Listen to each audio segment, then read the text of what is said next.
minutes before the hour. It has not been difficult to run into Oprah Winfrey these last few months with her daily talk show, her TV movie debut in The Women of Brewster Place, and in the pages of fashion magazines. She is now one of Revlon's most unforgettable women. How does that title feel? Well, she recently told Joan. It makes me feel like I'm glad I didn't have a nose job. Because I was one of those little colored girls who slept with a clothespin on her nose for a long time, hoping to be something that I wasn't. And so I look at that photograph, you know, work at Avedon, he's a master, and I look at that photograph and I'm very pleased that I have remained, you know, all of myself. Because, you know, if you flip through magazines, you very rarely see images of black women that are strong, positive, self-assured, and happy with themselves. And so, you know, I did that, and after I saw the photograph, I thought, if one little black girl can look at that picture and see a little bit of herself in that, it'll make me very pleased. These days, if you page through the tabloids, I can't believe it. Oprah ate a whole pizza pie by herself today. I know. Oprah agonizing over retaining her weight. Would you like to put that to rest and tell us how the maintenance program is?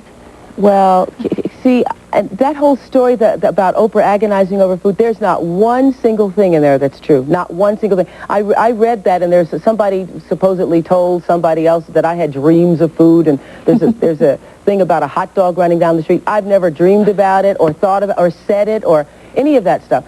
I think it's really under control for me, because what I've decided, Joan, is that I have to work out to maintain this weight loss. And so what I do, I was up at 4:30 this morning because I knew I was going to be talking to you. So I got up at 4:30 this morning, did my run, and, you know, contrary to what the tabloids say, I don't even sweat when I run. I've gotten to the point now where I can do 6.5, 7 miles without breaking sweat. What I eventually want to do is train for a marathon. That's what I'm going to try to do. Oh, really? You want to run a marathon? Mm-hmm, mm-hmm. And it seems like, I mean, I wonder if you ever get this feeling like that every American is out there just waiting for you to put all the pounds back on, which is a horrible thing. It is real easy to put the weight back on, and I'm telling you, if I've given myself like a 5-pound leeway, and when I hit that 5-pound limit, you know, I have to go back and watch what I eat more carefully. But I can assure you that I will not be putting the weight back on. It's a phase I went through in my life, Joan. Yeah. You know, when you're young and you're foolish and you do things in relationships that, you know, by the time you're 30, 35, you would never do again. Yeah. And so the weight for me was a phase in my life that allowed me to be limited and blocked in many ways. And so I've overcome that phase. I've moved on to something else. And of course, there are those folks out there who say, look, she has it all. Now she needs to settle down and get married. I know, Joan. I know. You did the whole thing on the show. What's been like the repercussions of that? Well, what's interesting about that, Stedman went on the show. He said, look, we'll get married when we want to. And still people ask me all the time, when are you getting married?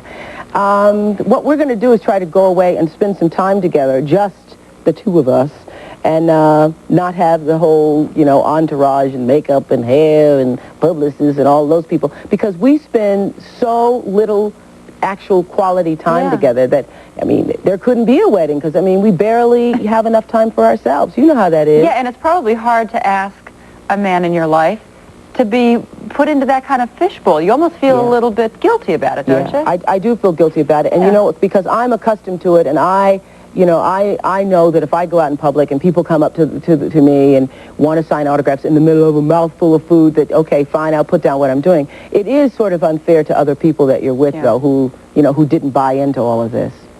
But he's sweet. He's a sweetheart. He really is. He handles it all very well. He handles it a lot better than I would if I were on the other side of this. I know. You have accomplished so much. I remember the last time you were here, we were talking about awards you were getting. What are you the most proud of? I am most proud of me maintaining a sense of balance with all of the attention that I've received.